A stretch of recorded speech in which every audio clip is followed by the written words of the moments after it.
Wow. Wow, that was fast. Hello, everyone. Welcome to Amazing Skill Modelers across the pond Hangout. My name is Jack. I am your host extraordinaire for the Amazing Skill Modelers Community Talk Show. We're a talk show. Amazing Scale Modelers is a Google Plus and Facebook community of scale modelers reaching across all scale modeling genres and mediums and to encourage friendships from around the world. And today we hope you will find it to be an important source of information about the hobby, hear about something new, and see firsthand the scale modeling experience. And joining me today are the usual suspects to help me kill time and doing these other things like building models and stuff. And if you want to join us, the live chat is open if you can't do it on camera. So bring your questions, comments, all are welcome today. And don't forget to like, subscribe, comment, and make suggestions for future shows. And I want to say that, Across the Pond is very social. We just kind of share what we're doing on our benches, tell a few stories maybe, and maybe a few techniques and stuff like that.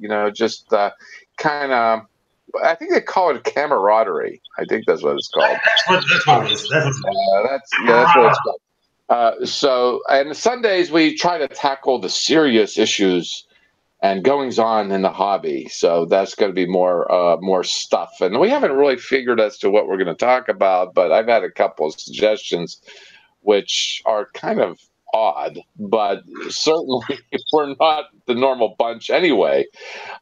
So odd is kind of normal for us. Anyway, we do have community builds just like anywhere else. I was hoping Bob would show up because I was kind of like looking over the two communities on Facebook and Google Plus, and he was bringing up like a muscular dystrophy build at a community. I'm not even sure. So if you want to know more details, Bob Busking, one of our moderators, had posted community build elsewhere for a leukemia society or something like that. I'm not, I didn't read the details. I just thought, bring that up because we too have our community builds as well, such as Real Space. So you sci-fi fanatics, get into the real world and do a real space build. And on you go. And if you're a car builder, you're welcome to do that too. So anyway, there's also the wooden build, which I'm being intimidated by. It's over there on the shelf, looking down upon me, saying, "Oh, you're going to build me someday, and you're going to fail miserably." That would be the origins of the scale modeling was wood builds. So there's a wood build going on, as well as real space. You just said real space. Real space wood. What's the other one? Nautical. Oh, nautical. Navy. Yeah. Marine build. Yes, things that float on water. And if it happens to be a aviation airplane that's usually on a aircraft carrier, that will be somewhat acceptable as long as you display it on a deck. I guess an aircraft tarmac or not an aircraft carrier tarmac. It's morning here, so you can tell that I'm not thinking straight. Not that I ever do. So moving on. That's a strange thing I see. So moving on, I'm going to go over to the live chat here. Let's get this going. Live chat. Who's on live chat? Nobody. Come on, people. What? Nobody. Nobody has said good morning yet. I wonder where George is, the mayor of our live chat. But I'm sure he might be busy, but he'll probably join us later, I hope. Anyway, without further ado, how you doing, Dave? See, I can make a good waiter. I waited until the glass was to your lips before I asked you a question. So, I'm fine. Still waiting on the glass. But whilst I've been waiting for the glass, I've got through 2 kits, which is good. Which is the little guy. So he's finished. Battery is not included. No, I can't ship them. And it's the name of the movie, you goddamn fool. I was kidding, Heath. I knew what you meant. And finished. What? Ugh. I'm actually really happy. Already. I'm really happy with the way it's come out as well.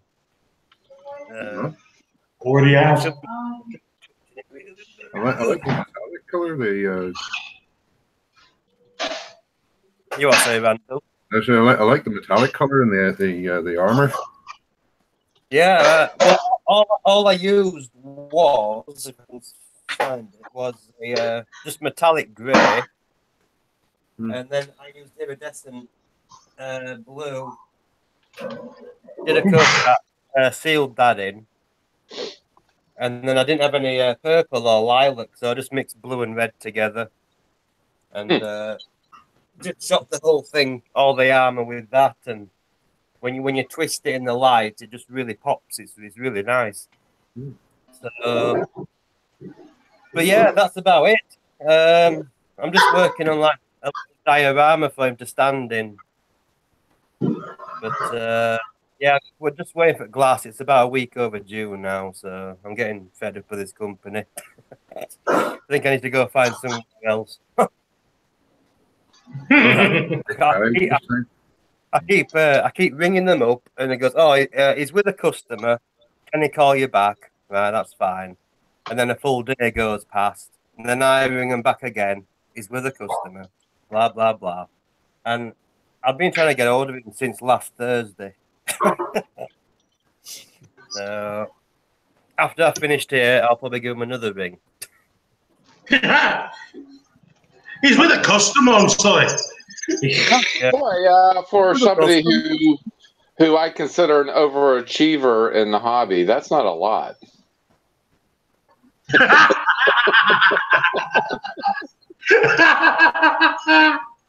Well, there's a fellow in New Zealand that's waiting for a shipping price on it, and he's being very patient with me. So, okay. That's generally New Zealand. That's on the other side of the planet for you. Well, the other guy was in Australia. Oh, well, yeah. Well, you know, Heath's personality is so big, he's just might as well be next door, right? What's your framing language, lad? I'm not. I don't think I'm Scottish. No, I'm just saying, Dave. I can only do Scottish if I swear a lot. So best not. What's it, lad? God.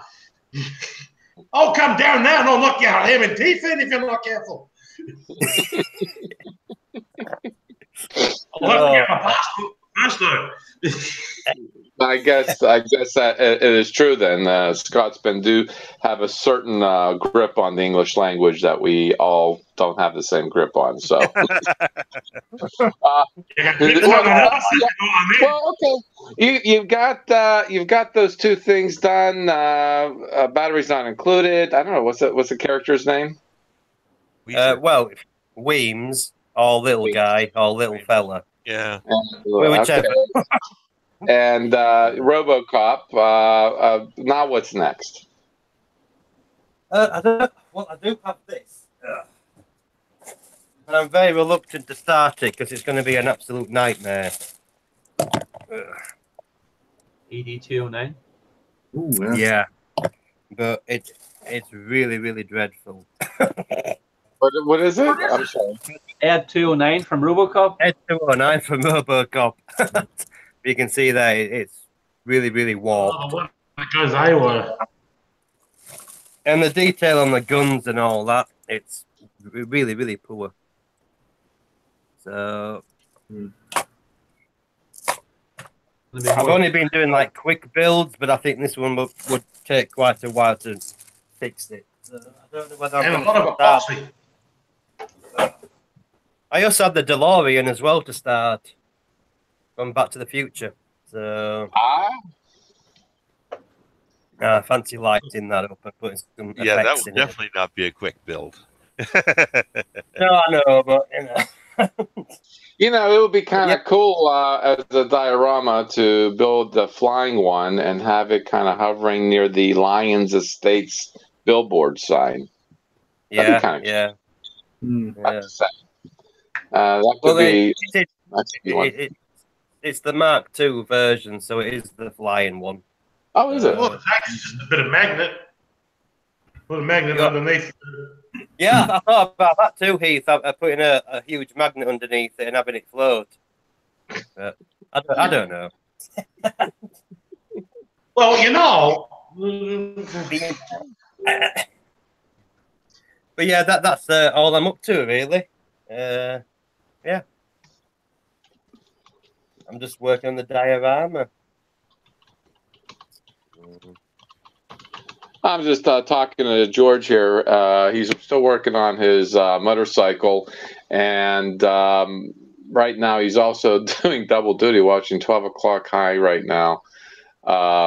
And now he wants to buy a B-17 model. And I know what you mean. You see a movie, you're watching a movie. It's like that movie that Angelina Jolie directed, the World War II movie. And when I saw the movie, I said, I want to build a Liberator. And I haven't bought the kit, but would like to build the Liberator now. I went all through the movie. I'm like, oh, that'd be like a really cool build, you know? Yes, George, my pea brain works that way too. So yes.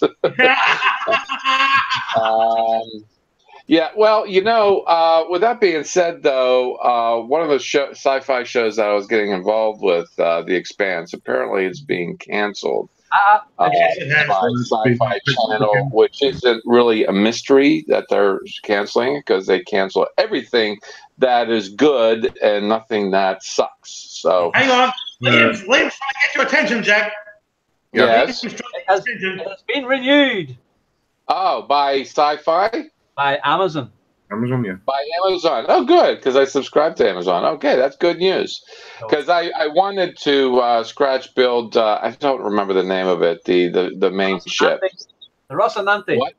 Yes, they got weird names on that show, and they're all like steeped in like Greek mythology, like the rest of the solar system is. You know, I mean.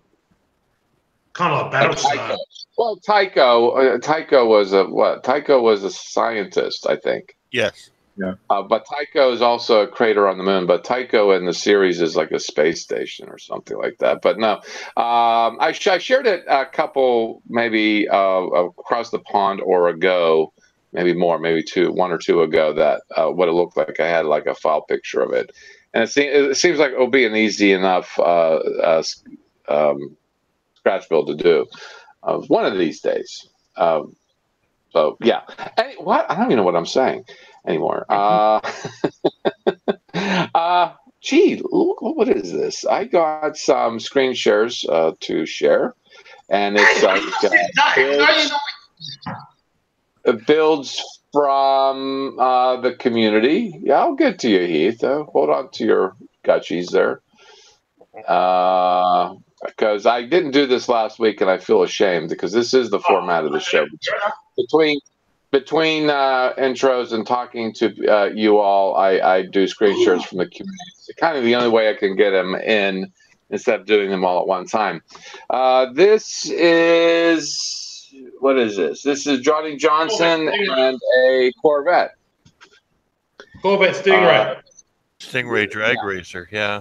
Yep, Stingray Drag Racer, exactly right. So this is actually a very interesting build. I don't know if this is a kit, but he might have put this together himself. I don't know. Ooh, that's a pretty nasty looking blower. Mm-hmm. I'll zoom in on this. Faces. Wonderful, wonderful. It's a little clearer up here. Look at the interior. I mean, you're getting a glimpse of the interior here. Just really wonderful stuff. And I like the background he has, hobby shop. I can't see that. You're not allowed to see that yet. So that's the Corvette dragster. So how you doing there, Heath? I'm very well. I've had a very busy week. I've been busy with my course and stuff like that. Been doing a lot of business maths. Now I'm starting on computers, and I've had bugger all time until today. Actually, tonight, just 2 hours before this show started, to do some modelling. And I'm not, surprise, I'm not building a car. I've decided to go back to do what I do best. And that's building a starship. Oh, okay. Sorry. I thought you built brilliant cars. What? I thought you built fantastic cars. Well, seriously. Yeah. Yeah, but every build I've done this year has been a car. I'm doing something different. It's time to take a break. I mean, after my airbrushing incident with my McLaren, I just went. So I've got to get. I did some airbrushing with it, and it's just got a huge crack right down the middle. I know that, like, big builds like that kind of whip you a little bit, and you're kind of like hesitant to go to the next build. At least it's what's been my experience ever since the Falcon. Well, it's not a bad build. The McLaren's not a bad build. I've just put it on the back burner for a while. Okay. Just so I can do something a little bit easier and something a little bit more fun. Yeah. Yeah. Right. Tonight I've had to do a little bit of a paint. I had to redo a bit of a paint job. But can anybody guess what this is? It looks like a dinner plate. Excelsior. Excelsior. Yes, Excelsior. This is the 1994 pop. Oh, okay. Yes, as you can see, it's a different kind of blue because I'll get to that in a minute. But as you can see, I've got the neck on, all ready to go. I actually did this on my show. I did this on my shoe last week. This bit here. And I just did look at that lovely paint job there. And I had a look at the picture, and that blue is the same blue as on the actual ship, on the actual model, the same blue. Good. Well, as far as I know, but there's the saucer section, and yes, that is silver there, real silver. I mean, real, honest to God, silver. So that's that bit there. I've done the top bit. So that's the same color as. Oh damn! I've also done the nave cells too. Hang on a minute. Let's get that out. Oh, there's the secondary hole bit. That's got the blue bits there. Mm-hmm. I've done the black bits which go around the warp nacelles. Okay. I'm trying to find out if I should do the blue inside the actual engine itself or the outside. No, inside. Inside. Inside. Inside. Yeah, inside. Paint the inside. You'll like it better. It'll make it look more spiffy. Well, it will give variation to the surface, overall surface of your model, and it would mimic the glow from the inside very much more so. Do the inside. I will. Thank you, John. Now, here is the warp nacelles. They're all done. Nice. So if you can picture, that's how it goes. And I'm not lighting this one. I'm not lighting this one. The one that I'm going to be lighting is the other one, the repop. Oh, okay. So I've heard this. I've heard there's two kit challenges galore. It's a 2-kit jack build, is what you're saying. Yeah. This one's going to be the this one is going to be the NCC. The repop's going to be the NX from my favorite Star Trek film, Star Trek 3. He searched for spook. He searched for spook. Or as one of my comments on my show that came through last week, "You're not lighting the Excelsior? Shame on you." And I just replied, "I'm not confident in doing my lighting yet." You're doing we'll talk to the lighting confidence man later. and he knows who I'm talking about. Heath, you're doing it. If anybody has seen Solo, I don't want to hear about it. I'm going to be seeing it next week. Okay. So, well, let me tell you how it ends. Well, let me tell you how it ends. No, please! La, la, la, la, la. I haven't seen it yet either. I will probably see it Monday. And that goes double for you, Jamie. Yeah, Jamie. What? I haven't seen anything. Yeah. Are we on about the new Solo movie? Oh my God, he's actually awake. Last week he was asleep. He's got you there. I never fall asleep, mate. I'm always awake. Yeah. Oh, I watched the show last 2 weeks ago and you were falling asleep. Your head was like... It was a trick You're checking camera. right inside of your eyelids. No, I wasn't asleep. I was checking my eyelids for holes. I was deep in thought. That's what it was. Oh. No. But no, Dave is a regular watcher of my show, and I appreciate that, Dave. I really do. And even if it's only just Dave, I mean, people see it anyway. So, Yeah. but you know, the thing is, I'm really enjoying. I mean, I'll try and do that as much as I can. I mean, I know it's a monthly show, but then sometimes I just forget, you know. But since I've started the Excelsior, I'm back in the groove, you know, back in the groove again. And probably the next model I do after that is probably the Enterprise B. So the one that Mr. Jack sent me. So that one's not going to be lighted though. No. That one's not going to be lighted because I've heard stories about that. I've heard stories about that. No, George is having a good time over there at chat. So, what's he saying? What's my good It's actually not you. It's what you said about Jamie. He's calling Jamie Rip Van Shiner. Oh yes.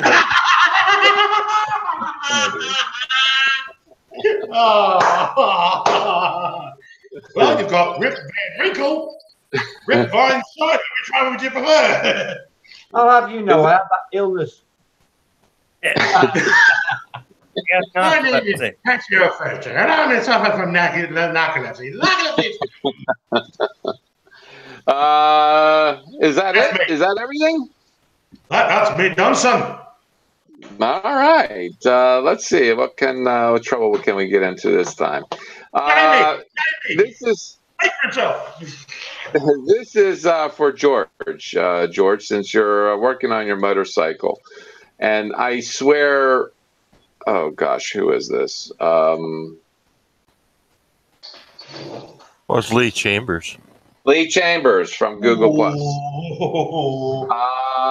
I saw this and I'm thinking, gosh, he rides the nicest motorcycles, nice vintage stuff too. And lo and behold, I was kind of disappointed there was a model. Oh, because it looks so darn real. It looks so darn real. I mean, look at these decals. I mean, I ride motorcycle and this looks real. Yeah, he had to change some things on it because apparently there's a mix-up in the kit. It's a mix of two ages, so he had to custom build some parts because some of the parts were for a 10-year later model. So look at that engine! God's sake, they don't make them like that anymore. No, why do they make them like that? Yeah, you know, I'm getting the feeling that this guy, if he doesn't have a hobby knife in one hand, a tube of glue in the other, he's probably in a straitjacket. This is freaking amazing, absolutely amazing. But no, alas, it is not going to be community cover this time. I wonder what scale that is. Certainly. Motorcycles are typically 16. 1/4 or 1/24. I think that Oh, must is it be. 24? You sure it's not a 1/6? It looks like one of the Agostini type, kits, which is huge. But this is looking like these brackets up here. I mean, That's the scale. I think 24 would be about right. But 24 is actually very tiny for a motorcycle. Gosh, this is so good. Jim, isn't it this is so good? Oh, that's nice. Yeah. No, I like how you got the patina on the motor. The patina is just right for that cast aluminum block. Yeah. Yeah, right here, right in here. How he did that is just amazing. And he's got the discoloration. You got the bluing on the exhaust. Yeah. Yeah. Yeah. So also the shading on the orange going into the silver. How they got the fade into it. Hmm. Yep. Very good. Very good, Lee. Gosh, he's so he sets the bar so high, and he certainly is. I take something like this as encouragement to keep going and keep perfecting my techniques and stuff too, because he does good on this sort of thing, the motorcycles and the cars and the like. He builds other things too, but this seems to be his niche, as they say. I love that orange. And there's just so much about that build that we just can go on and on about. So, and that leads us into another two-wheeler, and that will be Jim. How you doing, Jim? Yeah, I'm doing fine there, Jack. I mean, I've started getting a little more built on the test circuit for my thing, but I've had a few other things occupying my time, as you can see back here. So, for the last few days. There's a lot been happening since I've been away. Yeah. Yeah. Oh, well, yeah, I got my RF generator, and I got one of the radios that I purchased. So Jim's gone from paper modeling to now lighting. Mm-hmm. Yeah. Good God, the man's a horse. Well, this is just going back to my roots. That's all. See. Oh, we're bringing in another hobby into skill modeling. Okay, electronics, radio waves. Yes, we talked extensively about that the other night. I'm in the market of buying a radio because when I get bored of the internet, which is easy to do, I'd like to listen to some radio. And we were talking about shortwave and the like, and I told a few stories of my experiences with radio. In fact, back when I was out of high school in the early 80s, I went to a technical school for broadcasting, and I had an ambition to be a radio broadcaster. And I did intern at a radio station for 6 months, and I thoroughly hated it, as it turns out. But at the very least, it's taught me how to speak and articulate. So that's because I was not a very good public speaker at all when I was a kid. At least that's taught me how to do that. So there's $2,000 to teach me how to talk that my parents couldn't do. So yeah, I just didn't like the business, but certainly I have somewhat of an affinity for radio because of that. It's not necessarily a hobby or anything that I really follow, but it is something that kind of like is there in the background that I like to go to. It's just a side interest, yeah, and Jim being the engineer, he's helped me a lot in at least the electronic aspects of model building, like capacitors and resistors and transistors and all this sort of thing, and been valuable information on that. But you've talked to me a little bit about your profession, that you went out on a field and you made repairs and you made updating things, and you basically worked alone out in the woods. Yeah. Isn't that right? Yeah. I was a field engineer, systems engineer, so I'd be out being a troubleshooter to try to fix all the things that other people couldn't fix. Yeah, well, have the population of greater metropolitan New York spread across a landmass 3 times the size of the United States. Yeah. Radio is important. Radio is important in Canada, and you've even told a few stories about wildlife too. Oh yeah. Lots of few things in the wildlife because we're a lot of the sites are in the middle of nowhere type thing. So. Right. A lot of moose and a lot of bear, huh? Yeah. Yeah. Yeah, moosey. I guess, Jim, I milked that as best as I could. So, what does this have to do with scale modeling? Absolutely nothing. Yes. Earlier, George reacted to the BMW. He liked it. Carwin joined us in the live chat. Hi, Carwin. Beautiful work. And my gauges don't look that good. And the real thing, George, I bet. The hose looks real. Yes. Carwin says that looks like a 6 scale, and he says he checked. It is a 1/6 scale. Okay. As I thought. Yeah, George, train the yuns out of you. You know some yuns. It's not yuns. Yuns? You wrote her yuns. I say yins. That is Pittsburgh lingo for you all. So a Pittsburgher, a derogatory term for a Pittsburgher is yinzer. But I'm a yinzer through and through, but I don't necessarily.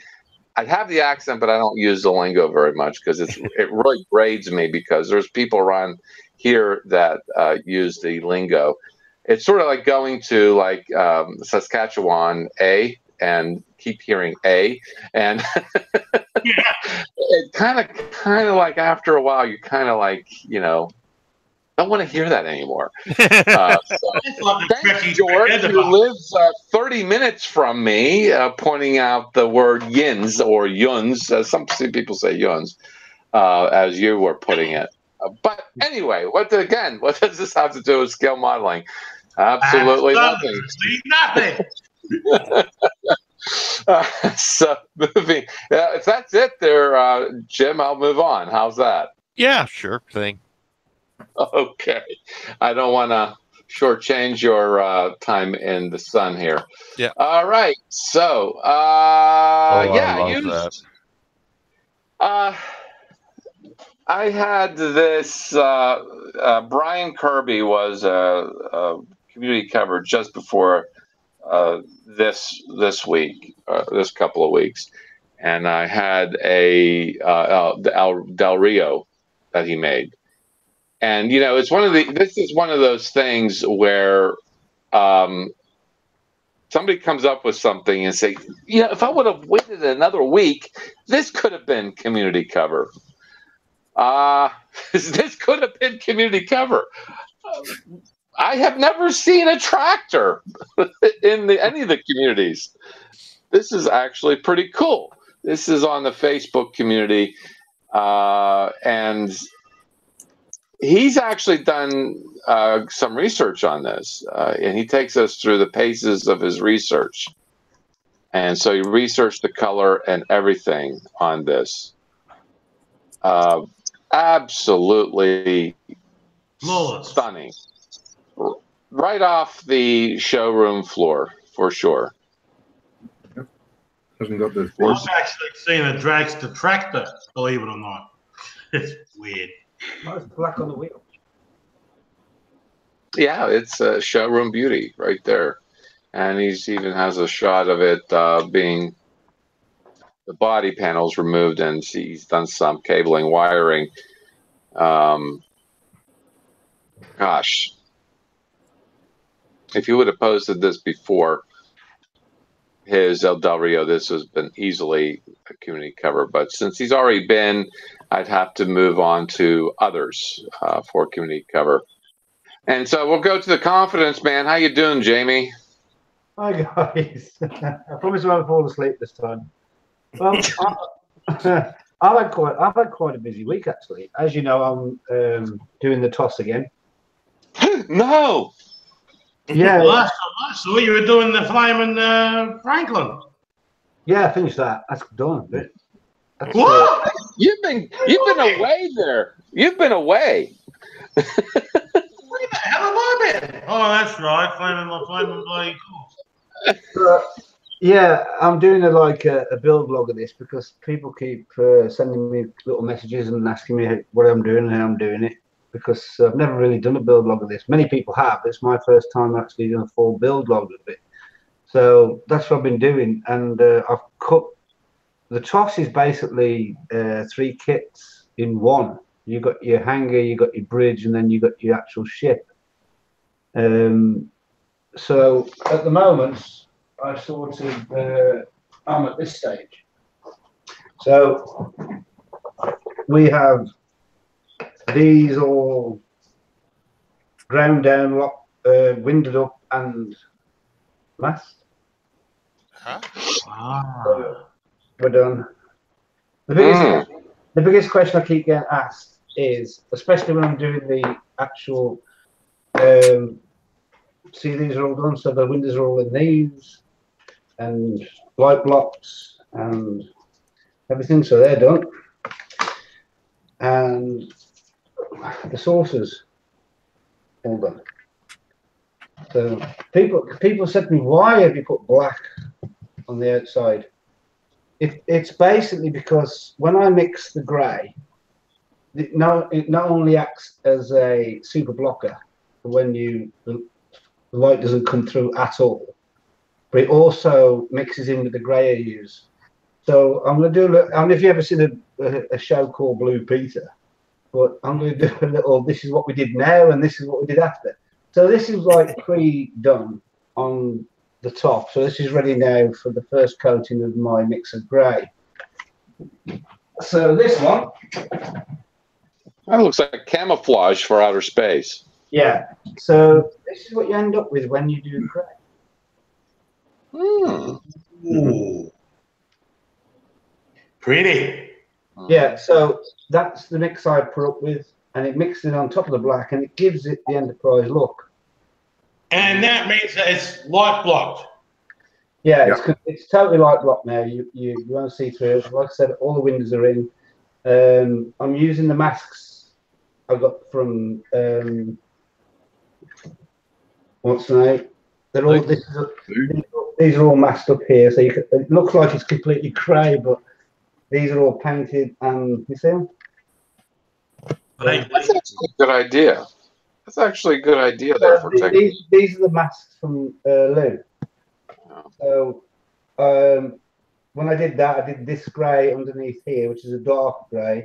Then I'm using Lou's masks and just masked it all up, and then all the windows are masked. And you haven't got to really take any of this out until you've actually finished the ship. Yeah. Just all the windows. I think you got a shot of a masked up one. I always thought the Enterprise was white. Yeah. No. Is it white in the screen? It's greeny, grey, bluey colour. Yeah. Well, it doesn't look like that one on a TV show. It looks like it's white. Well, it all depends on what version. So we now have the shuttles nearly ready. So there's a little shuttle. Oh, look, it's a little Galileo. Right. And then I've been working on this, so that's all in. It's all. I'll tell you what, the Discovery Enterprise looks a hell of a lot different impulse engine than that. This is the back piece with the photo edge on. So this is now ready for the final coat. So I'm using the clear piece. Oh. And this is the top piece that goes on top of the back of the shuttle bay. Again, the clear piece with the photo edge on. That is really hard to fit. That photo edge is horrendously hard to fit. And then, if this is, I've taped this up because it's not like glued or anything. So I've still got a lot of work to do on this, but I'll try to give you a quick glimpse. So here it is, the shuttle bay. Nice. Oh, it's looking nice. Really nice. And if I do this, I've done something slightly different. I think you can see it. Oh, very nice. So I've used, instead of having white lights at the top, they've got a bit of a orange glow. But it's still got the decals in, and it's still got to be finished off. And there's a little thing inside. And the bridge is a work in progress. It's like it was on the last one. It comes rough and ready, and you have to work on it. But I'm not using the clear. I'm using a clear piece bridge, but it's a 3D rendered piece that somebody sent me. So here's the bridge. Oh wow! You can't see the windows because they're all masked up. And I've actually added. And the door is been renditioned in the right place instead of at the side. So and the thing with this is I've managed to, because it's a rendered 3D piece, you're going to get the little console bit to light up. That's a bit fuzzy from where I am. Oh, there we are. Can you see it now? Yep. So I've had quite a busy week working on this, and it's coming together. The biggest thing about this is this kit is such a tight fit.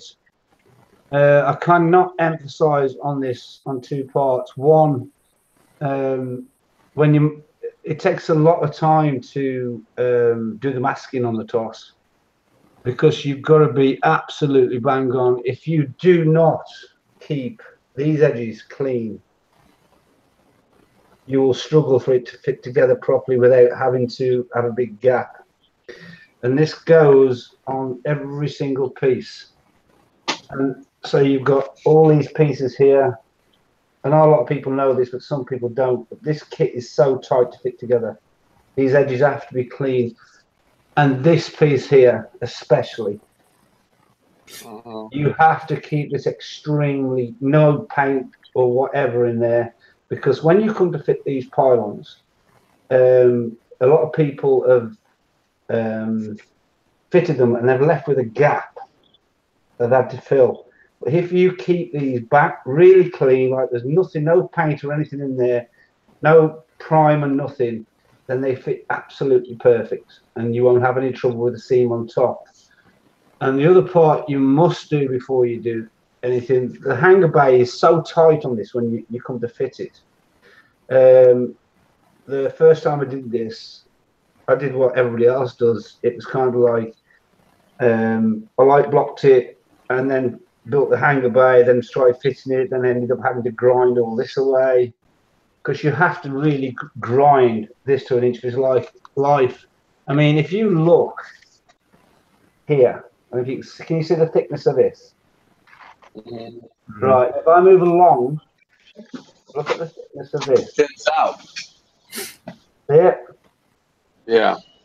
That's how thin you have to grind this down. So if you didn't grind it out, how much of a space is there? You couldn't even get an SMD in there. Well, then you're saying that it touches. Then it just touches. Then. No, you'd be able to get the SMD in, but because it's so tight, there'd be nowhere for the light to go.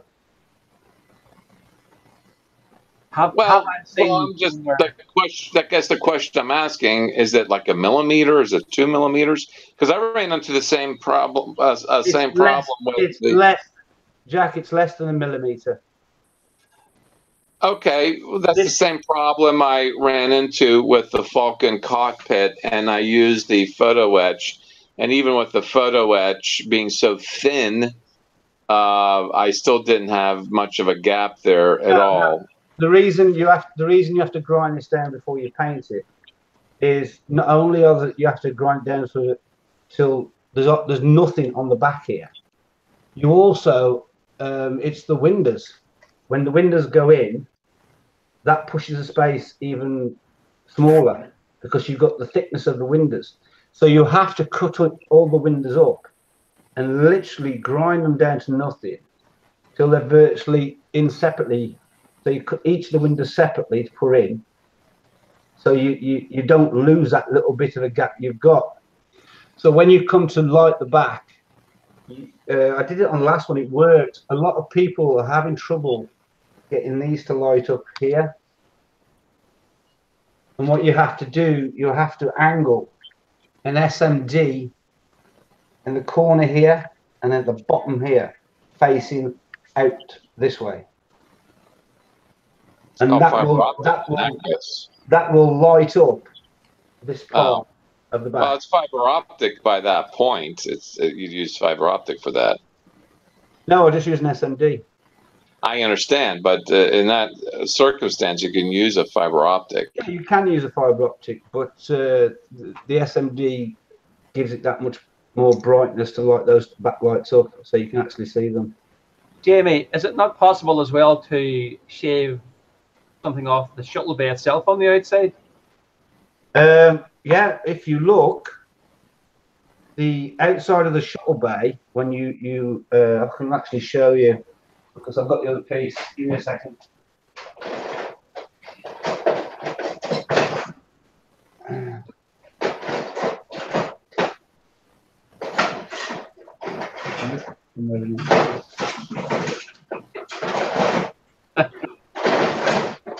I don't know. The dark crystal comes to mind right now. I don't know why. Dark. Anyway, when you come to do the sides of the shuttle bay, they have. I can't actually find the sides because I've still got this like plastic bit. But when you come to the sides along the edge of the shuttle bay have ridges on them. They're like little grooves and ridges. So again, before you even attempt to put the shuttle bay together, you have to take them right down to nothing. So you're literally shaving all this down, sand it right down till there's hardly any of the plastic left. It's because what you've got to take into consideration when you're building this shuttle bay that fits in the back of that toss is when you get the kit and put it together. When they built it, they didn't think it needed painting, lighting, and putting primer on it. They just imagined putting the plastic bit together like this, and then putting it in the back of the ship like that, and it fits. Mm-hmm. So when you've primed it, painted it, it's a layer of paint on a layer of paint, and it literally there's no room for anything else. So you literally have to take this down. I mean, this is a clear piece, and I've even had to sand that down. I haven't sanded it down for no other reason, just so it fits in the back, so I can put the lights on. Surprised no one's done a shapeways version of it. You could slightly smaller dimension, but no, because you can't lose too much. Because if you take too much off, it's not going to fit. Or you can have you can have a gap at the front. Yeah. But you're going to have to fill with some light blocker, which doesn't look attractive. The other thing that comes to mind too is if you're clever enough, you can probably fashion something out of like photo etch brass that thin. Yeah. It's one of the hardest parts to do is the hangar bay and the bridge.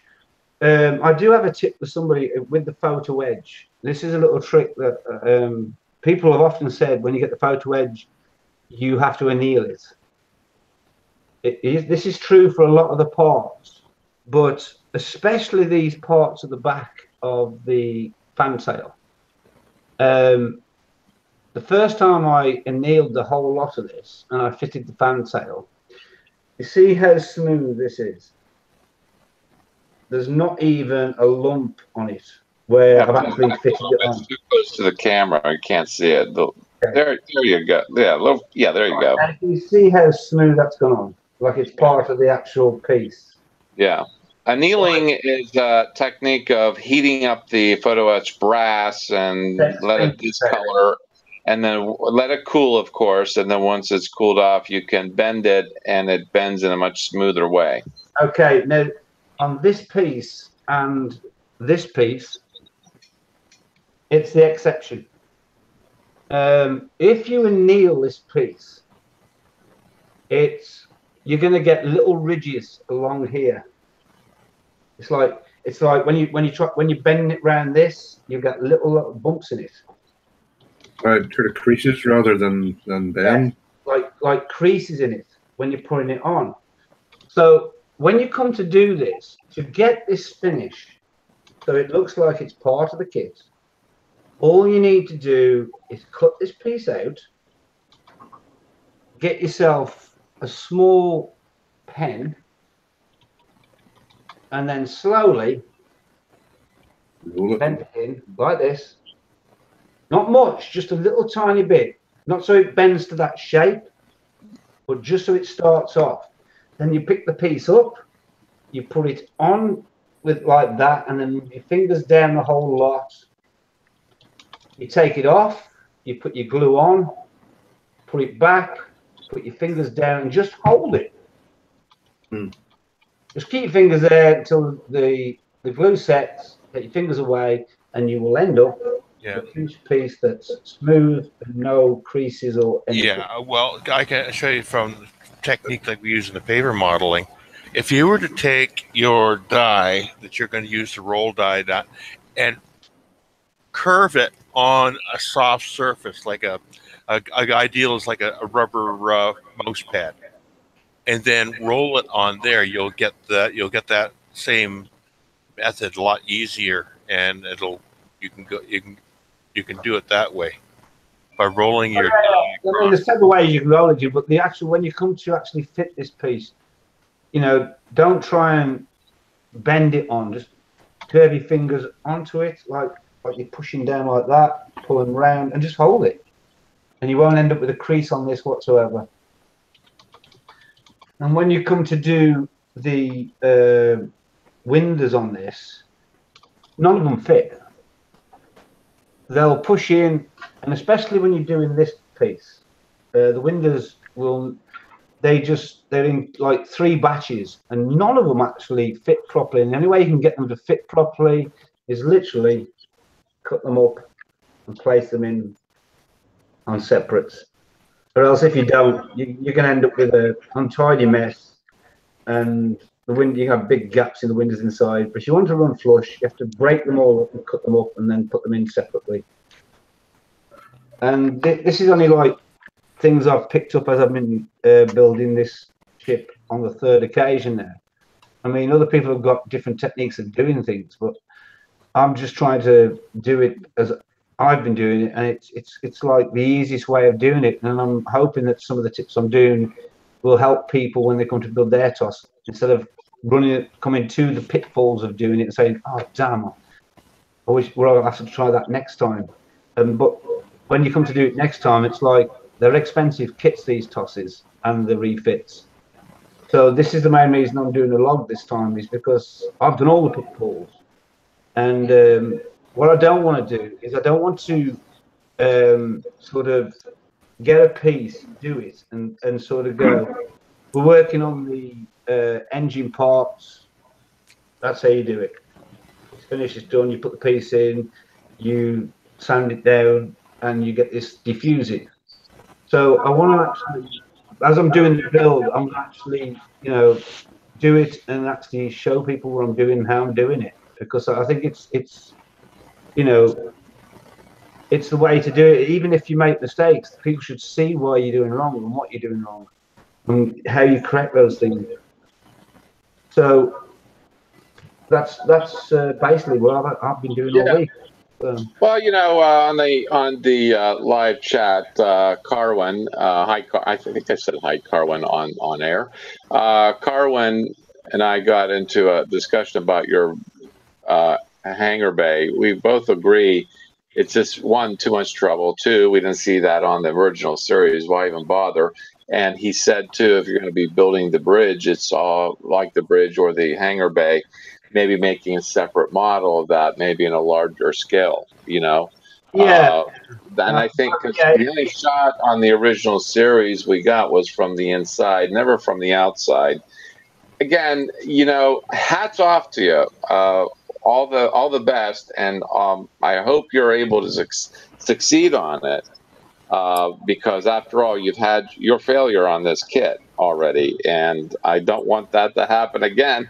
I don't want you to be sending me another kit that's been, half built and abandoned, because I have use for it. I want to build scratch builds from maybe like a Ptolemy class or a Saladin class out of it. That's what I'd like to do from those. The reason that Jack, The long and short of it, that's what he and I were discussing.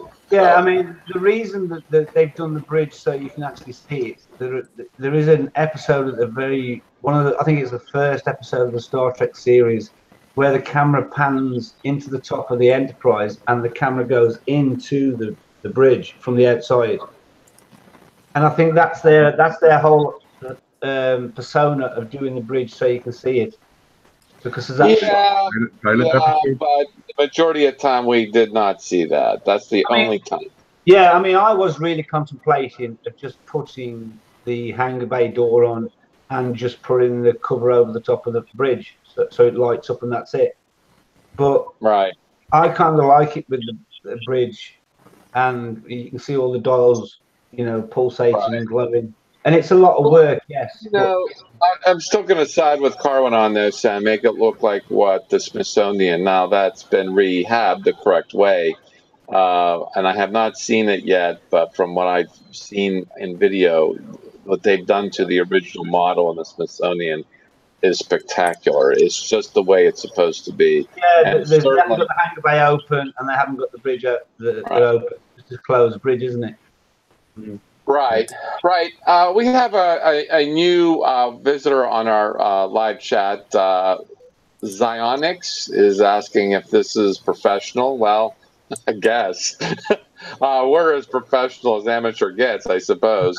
And then he says he has to admit this is more interesting than the BBC News. Well, Zionics, I think watching poop cool off is more interesting than the BBC. Sacrilege, Jack. My humble opinion. Anyway, but going back to what's going on, Jack, I mean, I am, there is a part of me that I know I'm doing all this work on the bridge and the hangar bay, but I'm on the flip side of a coin at the moment. Am I going to use them? I'm unsure. Am I just going to fit the hangar bay door and have done with it and have the bridge just sealed off? I don't know. I'm in two minds of it. I was thinking about it, but I have fun building the bridge and the hangar bay, and it's. Yeah, well, no doubt, but I just don't want you to mess up again, because you were really distraught when you failed. Yeah, but it wasn't a failure actually on the build. It was a failure on the lighting. That's what distraught. Okay, well, I was about to call the UK and ask the authorities to do a suicide watch on you. yeah, but the ship itself, it was a good little ship. It's just the electrics let me down. Yeah. So touch wood, I don't have that problem this time. So, and that's me done, Jack. I'm all. Very good. Just so that's equal airtime, I think the same thing of American news channels. So nothing specific about the BB. Hey, I was probably one of millions of Americans that watched the royal wedding, which I don't think the Brits really cared to watch, but still, we don't. We're not infatuated with the royal family. We're just fascinated by them because we don't have one ourselves.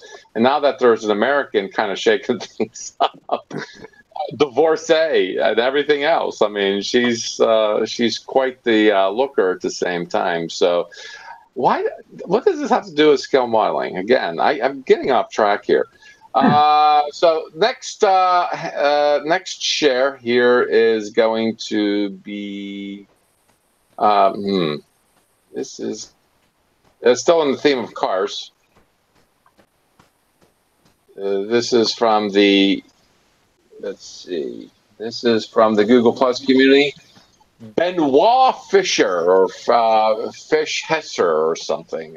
He wrote his description in French. I don't know if he's French Canadian or French, but certainly I find it interesting that someone who's French speaking is building a German car. That's just, I just think that's quirky and fun. And he built the right one. The pre-70s Bug is what I believe. This is a 66 or a 68 Bug. Yeah, it's the running boards and yeah. Yeah, cute little car, a nice build, I think. Very well done. Looks all by hand. Does not look airbrushed or anything like that. It looks like the way scale modeling is, completely by hand. And I really appreciate this build and this share here.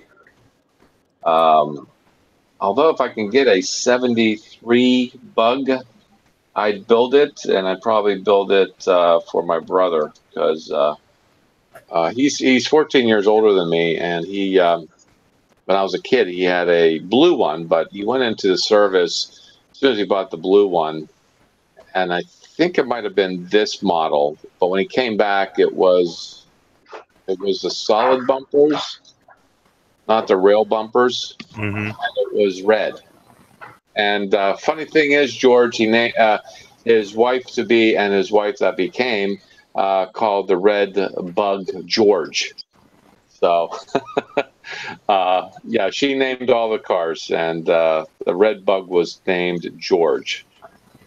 So let's see what else is going on here. Everything. Do you have a donation page? No, we're free. We work cheap. Right, Liam? So we do work free. This is completely amateur. Yeah. You just, hey, you know what? If you can buy us beers, I think we will work for beers. I think I should say no to gift horse to the mouth, but I should say, well, we don't take money, but we certainly, if you can send us a beer, we'll have one of those. How you doing there, Liam? Speaking of beers. Yes, you know me too well. I haven't been at the last two Hangouts for various reasons. Traveling here, there, and everywhere, and doing family stuff and whatever. But I mean, if David's the overachiever, then I unfortunately have to say that I'm the underachiever, because of how little I've had done.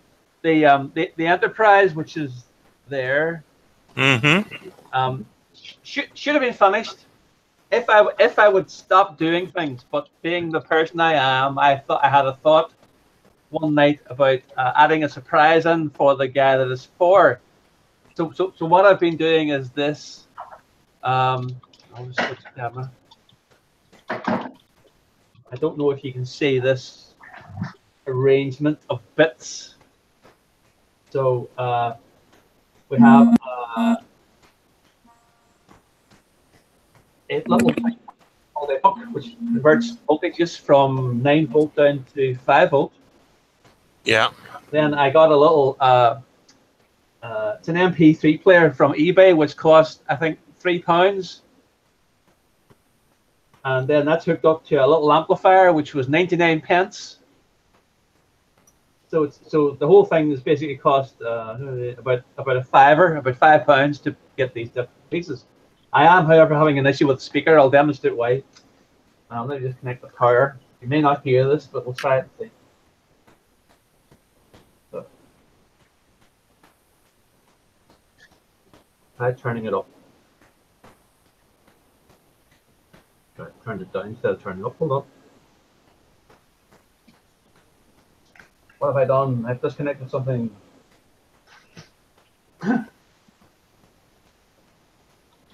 Oh, good. Why do things not work when you're about to demonstrate to someone that's been fine before? The curse of the Hangout. Well, I hope it's not the curse of the blown circuit. Oh. Dear, dear. Hold on. Look at that. Hold on. Yeah, it is nice. Okay. Let me just turn it up.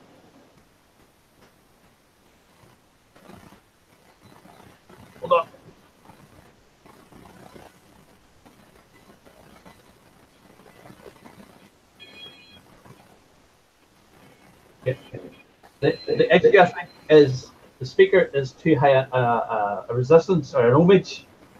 So. Space. Final frontier. These are the voyages of the Studio Enterprise. So I need to get a different speaker. What's the impedance of the small speaker? This one, it says 64 on it, James. Obviously, that's the problem. Whereas the big one's an 8. Yeah. But the problem with this one, this big one is too big. It won't fit in the case. Yeah. We need to get the same idea, but half the depth. Yeah. And the annoying thing is, if this had been 6 months ago, I had any amount of things in the garage. Then I did a clean out. That's situation normal. Yeah, which is just a mistake. we all did. But it's just the fact that I had the idea of doing this. Turn it off again. And it's just the fact that it's been so cheap. As I say, it was a pound, I think, for the power adapter. Yeah. £1 for the amplifier, little 3-watt amplifier. Yeah. And little MP3 player is only £3. So it's the fact I can do it for so cheap. What I will do is I'm putting a switch in on the bass. So when he turns the model on, it'll have just the normal light function. The lights will go and so on. But if he throws the switch, then this kicks in. Because obviously you wouldn't want the music playing all the time. Yeah. So why not? So I'm hoping it's sort of it'll be a surprise for him. He knows nothing about it. So once I finally put it on the bottom, it's fine. It's just sorting out the final pieces of this, and we'll get there. I was hoping Lou would have been here today because I had something to show him, but he's in the Smithsonian actually at the minute. So he sent me a picture, which I'm very jealous of. But the reason I was hoping he was here was this is an interesting test of one's age. Again, I'll switch cameras. Hold on. I've shown these to some people, and they've known what they are, and then I've shown them to other people, and they just don't recognize the stuff at all because of their age. Oh yeah. Oh yeah. So, right, Randall knows okay what it is. Depends who else is here or anyone else. It looks awful familiar. Awful familiar. So lovely. I know what that is. I think I know what that is. Let's have a look, Liam. Hold it straight. I'll put it to the other camera. That one of the guns from space, 1999. That's correct. Yes. Yeah. So it's a guy in the UK that does castings. Yeah, it's pretty good. So that's good. But the better thing is this one.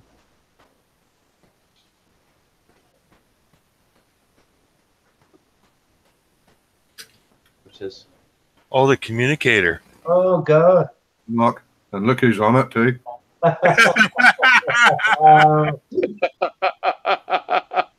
you have that's such a joyful mug you got there. Well, you had to look serious. You're on a moon base, so you had to look serious. And how much are they, Liam? How much do you think? Moon base floating aimlessly in space. Yeah, I guess so. I have no idea. To buy them as a kit, Jimmy. Right. So how much is the kit? Yeah. No, there's one. Royal Mail managed to break the belt clip, but I'm going to fix that.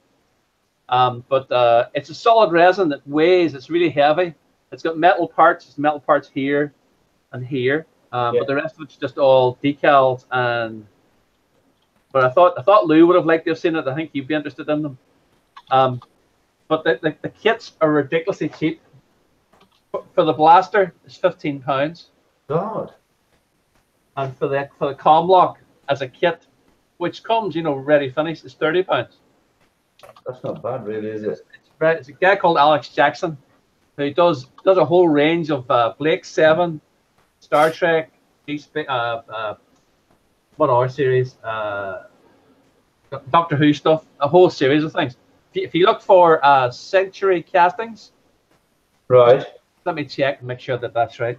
I know a few people who I showed them to ended up centurycastings.co.uk. I'll show you the page. Just bear with me. Yeah, everybody on the live chat told me what that was. So, George, oh, look at that. Ooh, that's gross. So if we go to, it does some models as well, and it does parts for Space 1989 Eagles. What is he? What's he do for the Blake 7 lot? This may be a mistake if I show it to you. He's got the bracelets which belong to Scorpio. You know the Scorpio, which was the after Blake 7 ship. Various different guns and crazy things, and parts for the Eagle, as I say, different things. He's even got the Oric, Orac. Orac, but if you go to, I'll just go to the store. Bear with me 1 second again. Page 2, I think. He's got the Liberator. So there's the prop with the stand. Now that's finished. When you buy the kit, it's just the basic kit. So you've got the he does the full Liberator guns as well. That's just a stand again for them. But a whole range of stuff. Have a look. Yeah, I'll have a pop on there. See what you got. And it does the Blake 7 craft as well. So not really the actual Bravo kid pod as well. Yep. So that's expensive. That's a full set. That's finished. Yeah. George asked if one of them was a Sandman gun from Logan's Run. Similar, aren't they? I think he does do one from memory, but it's a whole range of stuff. If you look at the website, centurycastings.co.uk, yeah, I'll have a look at that. Mixture of props, and there's the little moon buggy from Space 1989. And Force Awakens stuff that's been reduced. It just depends what you're interested in. And so there's S9 platinum bars. Down the bottom. Sorry? Oh, sorry. I thought that was a lightsaber at the very bottom, the one on the right, but it's not. It's a gun. I think there's some stuff he stays away from for copyright reasons. Oh yeah. But the BBC stuff he's fine with. So let me just turn off the screen share.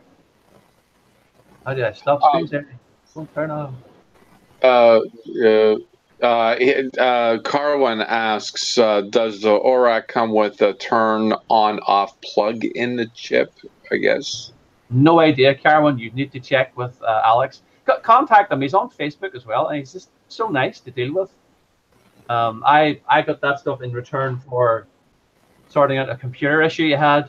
So it was a case. It didn't cost me anything, and I did him a big favor, and he did me a big favor back. So. But that really nice guy. Apart from that, at the minute, Jack, I have to finish the Enterprise hopefully this week because I'm away for another week again, then to Portugal. So I won't be here for the 9th of June show. Is there a 9th of June show? I don't know. You're the boss. Yeah, there is. Yeah, there is. Okay. So the next time will be the 23rd of June. I don't know what your plans are over the summer, but if you need anyone to stand in, if you are taking any time off, just where I am. And yeah, okay. I appreciate it, but if you're getting a little bit of a bug and you want to do one, just let me know. Especially over the summer. Yeah. Well, I talked to Jim and a couple of you about this because I usually take a hiatus over the summer, and that seems to disappoint a lot of people. Because I was standing up.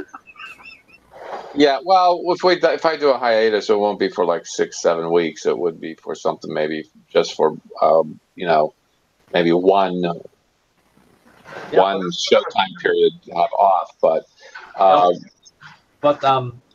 once I get the Enterprise done, I need to get stuck in then back into the lunar module and my next build for someone else. But we'll get to that when I get to that stage. Well, yeah, but I'm just saying that I like a little bit of time off too. So please volunteer and volunteer often. No, I'm just saying if you want. I don't want to do a hiatus like I did the past years for so long, and actually it's been refreshing. But I got to admit, towards the end of my hiatuses, I like itching to get back on air. Yeah. because it does get a little warm in here in the summer, and I was actually eyeballing an air conditioner for the window. I should have bought it 2 years ago when it was $99. Now they're $140. So 5,000 BTU one is all I need. The really tiny one. But long and short of it, it does get hot here, and especially, you know, it was completely daylight when we started the broadcast. It's very humid right now, and it is warming up. They're actually talking 90 degrees by Monday. Isn't that right, Jim? Yep. Yeah, Jim's just a few miles north of me in another country. They were talking like for here for like 35 Celsius or something like that. Yeah. Right. So we have here, let's see, the next share. You know what? It's really hard to pick these community covers. Oh, look at the finish on that, man. Really, really hard to pick. And I went Mopar this time. I'll be sharing that after this. The two community covers, and they're both Mopars. So I thought I'd go with the theme between the two communities. But when I saw this on the Facebook community, I'm like, geez Louise, you guys are killing me here. Well, as you can see why. This is just amazing.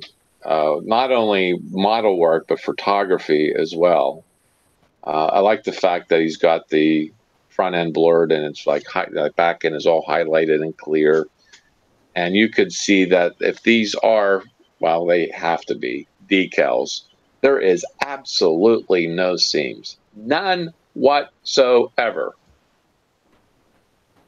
None whatsoever. This is an amazing build. And this was done by Scalef Page. I think Scalef is his name. Page is, I guess, his page on Facebook. I think he's relatively new. I could be wrong, but he's also done some interior work too.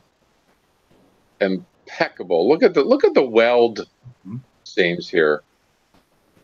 That's just crazy. Look at that. Right. So, Jamie, your next challenge, if you choose to take it, build a car. And you will be greatly awarded for doing it. And this show will self-destruct in 5 seconds. Well, Jack, I'll be honest with you. I've never, ever built a car. I want you to build a car. Yeah. All right, I accept the challenge. I shall build a car. Yeah. Randall did it. He was my comfort zone, you know, Jack. Well, that's fine. That's fine. That's why I'm asking you to do it. Ask Randall. Yep. Been there, done that. Okay, I shall come out my comfort zone and I shall build a car. And Bentley. I think you'd be fitting for a Bentley. A Bentley. A Bentley. I'm not going to light it up though. Well, we don't expect you to.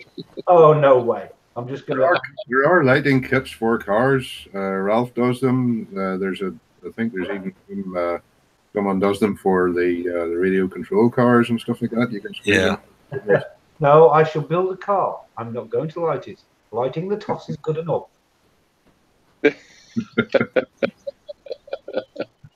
Yeah, we're talking about getting our summer weather in Port Ken. They got dumped on the other day. Snow.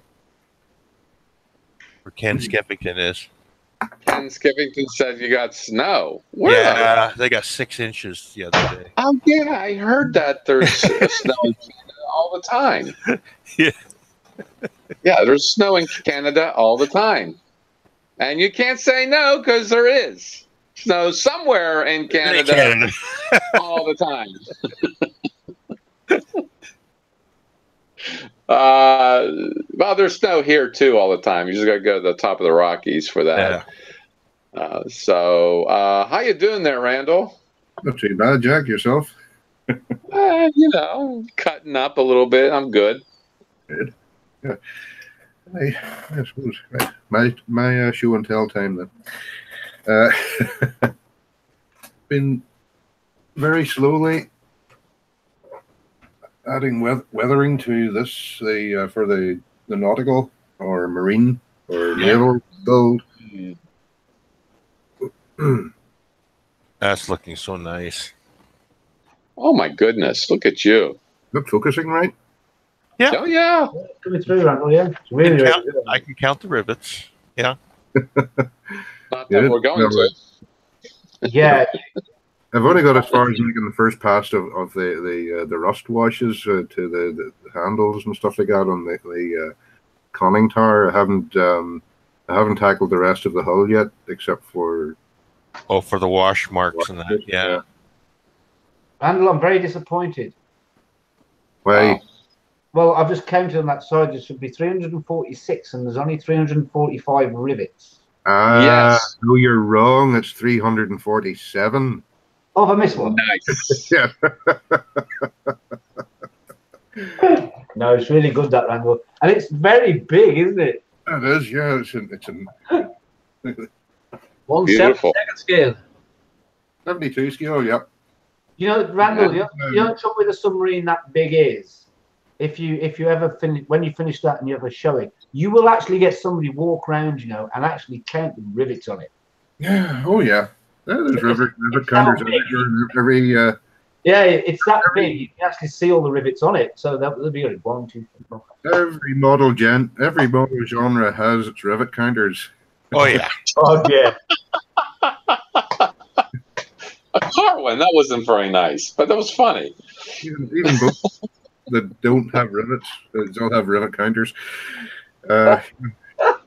You don't want to know what Carwin said. Yeah, we do. What did Carwin say? I'm not going to repeat it on the air, but it is funny. But I will repeat this. I will repeat this because this is again aimed at Jamie, and anything aimed at Jamie is always funny. He says, "How about a top car, Jamie?" Yeah, very, very funny. In other words, a bunch of Z's top car. Yeah. Okay. Go ahead. I'm sorry, Randall. Got to get that out of there, but yeah, you got to get. You had to have the chance to read Carwin's comments. So. No. So what's the refute on this? Come on, you can say it on the air. I am not the only one in our modelling club that has fell asleep on air. I've yeah, that's true. It's certain gentleman from the Antipodes. Yes. He hasn't excuse. It's the middle of the night. Yeah. He's top, yeah. I mean, my real space build has come to a wee bit of a block as far as the Apollo-Soyuz test project is concerned, and that is the command module, which is covered in the real thing. It's covered in this highly reflective chrome finish, metal, foil, foil strips or whatever. Trying to reproduce that. I could do what I did with an older build, which was essentially chrome over a gloss black. Mm-hmm. If you thought about silver leaf? No, it's actually rattle can chrome paint from Humbrol.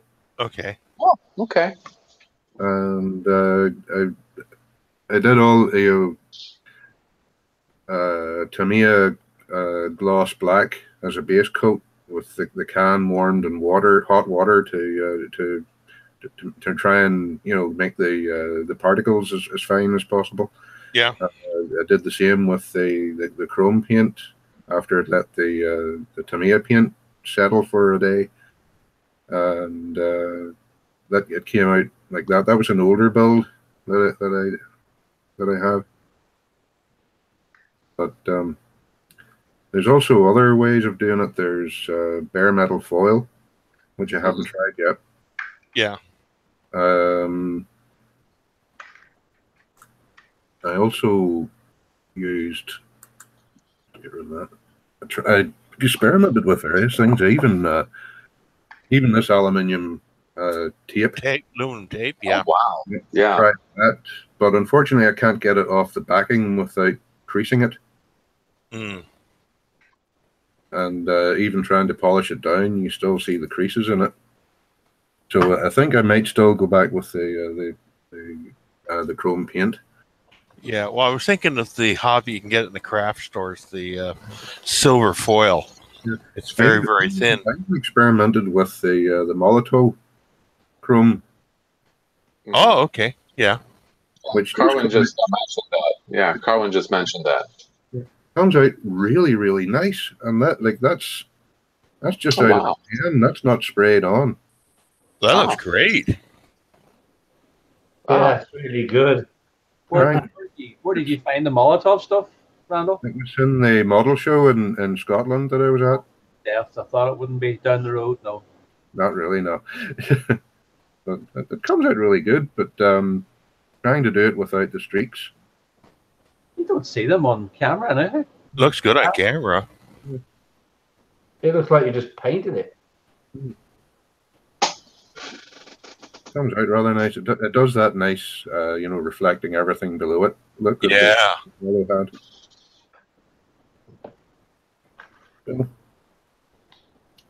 that's that one. So while I was going through that little block, I decided to dig out something else, and I was inspired by Lou's build of the Saturn V. And I dug this out of the stash. Find it. I hope I have it. Yep, here we go. Ah, yes. Skylab. Yeah, I want one of those. Yeah, I want one of those. Yeah, Airfix repopped their old 1969, 1970 Saturn V kit, and they added extra screws to build the Skylab portion, which is essentially just this here. It's in flight mode. There's no none of the docking mechanism or solar panels that were, the big cross-shaped solar panels that it had. Mm-hmm. None of them are provided in it, but it does provide the rear radiator covers and stuff for the inside. There we go. That's all the original Saturn V parts. And it also provided the Airfix repopped their Saturn Vs a few years back, and the Saturn 1Bs, and they replaced the command and service modules, which in the original kits were really badly proportioned. So they replaced them with all these new ones. But the Skylab kit comes with the replacement Saturn V kits as well, or service module kits. So if you have any of your old Saturn Vs lying around, you can replace the badly proportioned command and service module. Oh, thanks, Liam. Yeah. Okay. Bye. Bye. Yeah, I'll try to have fun at Wonderfest. Thank you. Yeah, I'll try really hard. So, as well as the Skylab Saturn V, they used the Saturn 1B to ferry the crews up. So yeah, that has been dug out as well. It shows you how long it's been lying when you see the color of the plastic, how it's gone. Ooh. Oh, lovely. The white parts were the bits that were still in the box that I've only recently added. They look like resin parts. Yeah, doesn't it? The funny thing is, I do actually have resin parts for it, which is this here, which comes from Real Space. Okay. Florida company. Mm-hmm. You can get the details of the boost protective cover there. And more accurate lunar module shroud cover. It's single piece solid resin, so it's quite weighty, which my normal method of putting up the end of a what do you call it, kebab screw to paint it with means it gets a bit top heavy. Yeah. We better not do that. It might drop the thing. And what else? What else? Yeah, that's pretty much it. That's pretty much it, eh? For me. Yep. All right. All right. Very good. Very good. I posted something on Facebook 6 years ago about SpaceX. Maybe I should bring that up. Now that we're talking about it, it'll take a moment for that to come up. But I'm going to, in the meantime, do a screen share of our community covers. As I said, keeping the themes of cars. This time the theme is actually, oh heck, where did it go? The Mopar, that would be the Dodge Chrysler cars. And this is amazing. This is Michael George at Facebook. And also to just here, click on the wrong thing here. There's no seams. Well, there are some, but very good decal work and very good paint. I think, though, being that it's racing car. I'm not even sure what kind. This is. Yeah, this is a racing car. I'm not sure if it's definitely not NASCAR or anything like that. I know that, but it is a racing car.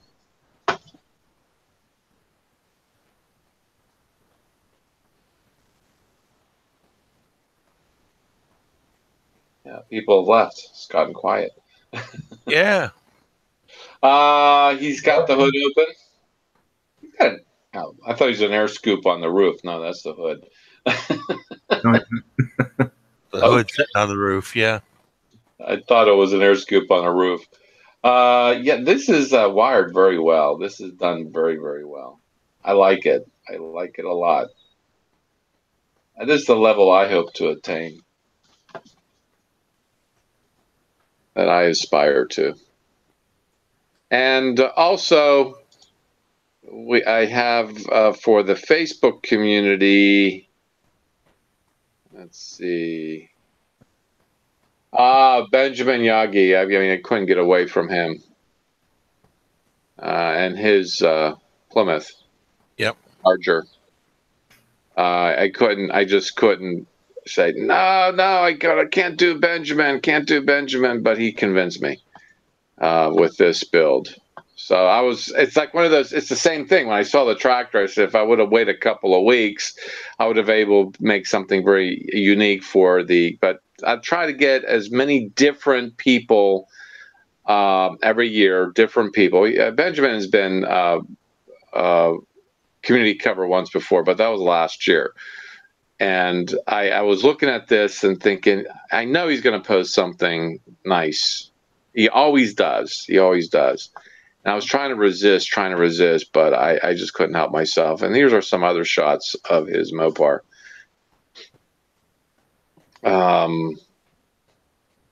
Another racing car. Very fun. We went back to full circle there. And impeccable work. Impeccable work.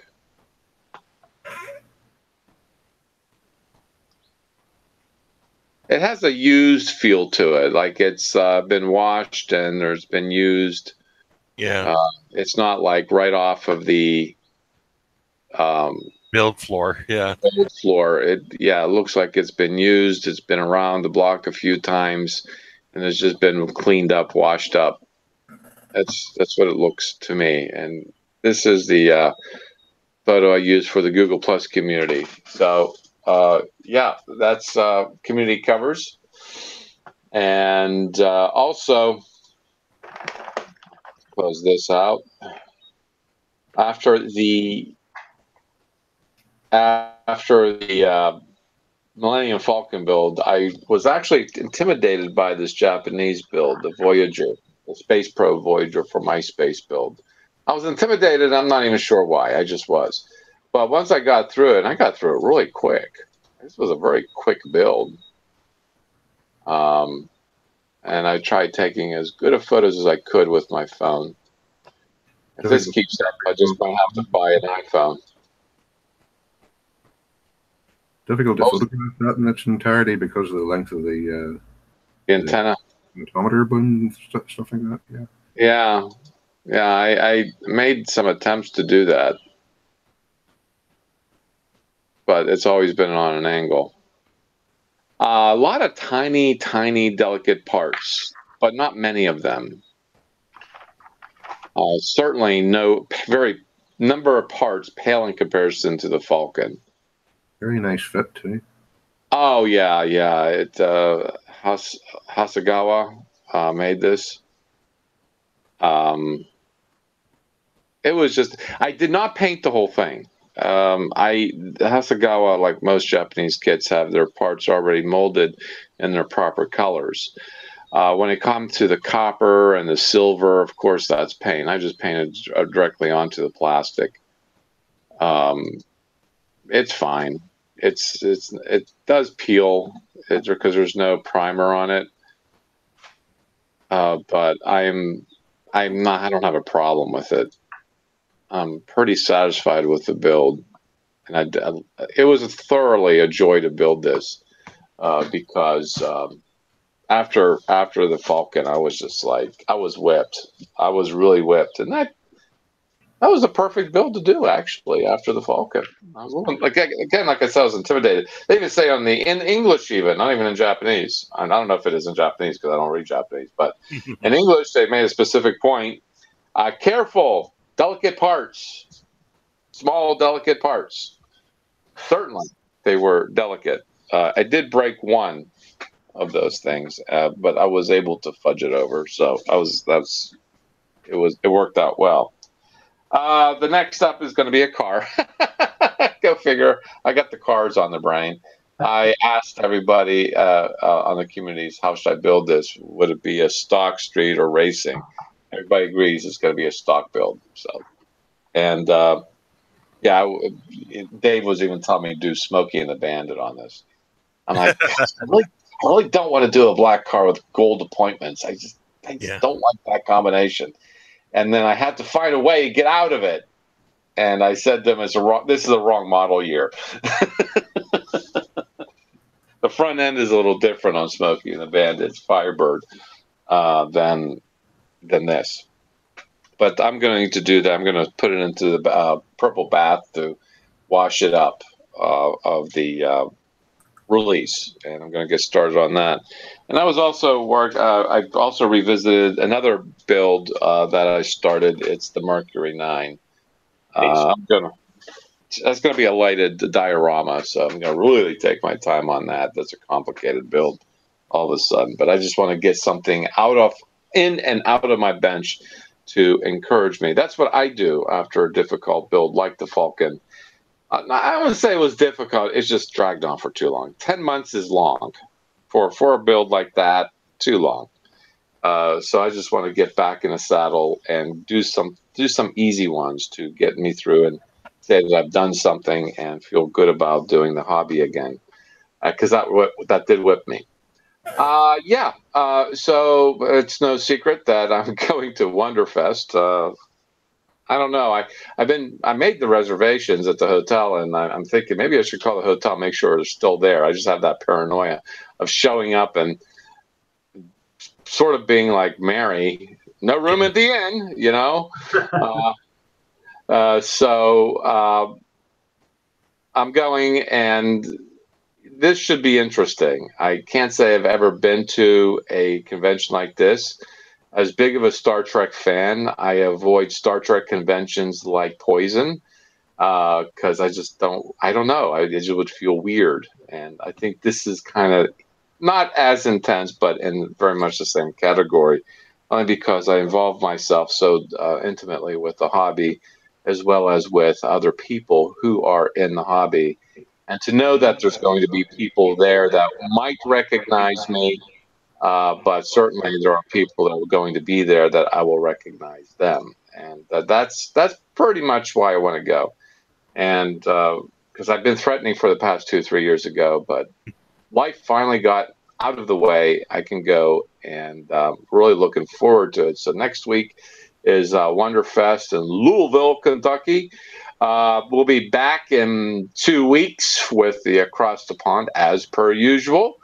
And I would like to thank Heath and Dave and Liam, who came to the broadcast, as well as thank you, Jim, for sharing another dimension of your hobby. You got 3 of them. You got motorcycles, you got model building, particularly in paper, and you got radios. Mm-hmm. So, thank you for sharing that. And as well, Jamie, thank you for staying awake this time. And, we're going to call you the confidence man, because you're very confident in your hobby.